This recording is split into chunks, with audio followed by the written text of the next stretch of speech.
انکار کر دیا کہ وہ میرا امتی ہی نہیں، جو انسان اپنا سینہ پیٹے اور اپنے بال نوچے اور اپنی قسمت کو برا بھلا کہے۔ اگر خدا کی قسم اس طرح مجلسیں لگا لگا کے رونے سے کوئی ثواب ملتا ہوتا، کوئی اجر ملتا ہوتا، اس کو عبادت شمار کیا جاتا، تو ہم ان سے بڑی مجلسیں لگا کے روتے، ہم ان سے بڑی بڑی مجلسوں کو بلا کر رلاتے۔ لیکن ہمیں پتہ ہے کہ ہماری شریعت میں اس کام کو منع کیا گیا،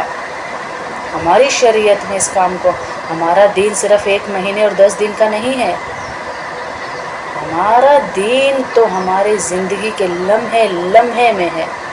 24 گھنٹے کا دین ہے، اٹھنے بیٹھنے سونے کھانے پینے جانے آنے ہر چیز میں اللہ کے نبی کی شریعت ہونی چاہیے۔